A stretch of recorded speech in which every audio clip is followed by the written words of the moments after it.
My name's Grace Emily Manning. I'm an artist, stop motion animator, a filmmaker and performance designer. When I was 16, I worked in an art department for a film, and from that then I got into performance design, so I chose to do a BA at Central St Martin's College of Art and Design, and then I applied for an MA in experimental animation at the Royal College of Art, and I completed that last year. When I applied for my MA, I had no idea how I was going to do it, so I moved back to my family home in Kent so I could commute into London. I took out a bank loan to finance half of it, and then the other half was financed by student finance.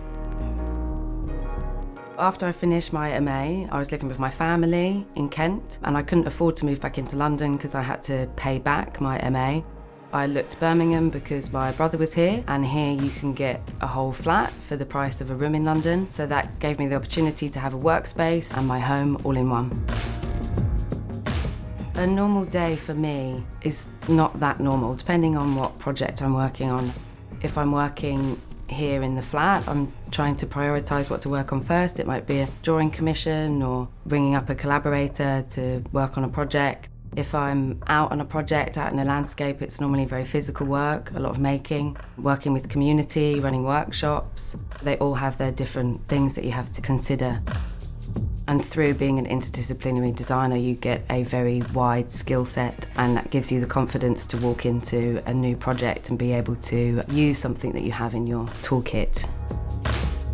Design-wise, I'm inspired by a lot of biomimic design, meaning design that's drawn from nature in its shape and its form, and how architects and designers have used that over centuries to inform what they make. I work with landscapes, so all my projects are drawn from places. Then I research into their ecology, their endangered species, what's happening politically in that place.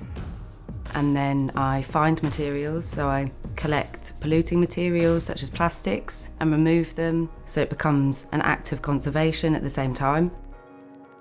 And then forage for organic materials to make new materials out of. I've been developing bioplastic recipe that originally was to try and replace silicone in puppet making. The processes are part of a sustainable future in looking at new ways of making things with what we find that's more sensitive to the planet. The area of the collection at the V&A that I'm most inspired by at the moment is the ceremonial objects and the objects used in rituals. But there's one in the East Asian collection which is fascinating, a small bronze vessel in the shape of an owl that was used to put into a burial that would hold wine so that you could continue to make offerings to the spirits and the ancestors. And it's objects like that that teach us about our ancient belief systems. And it's those kinds of beliefs that I feel are really important now for re-establishing a connection to nature.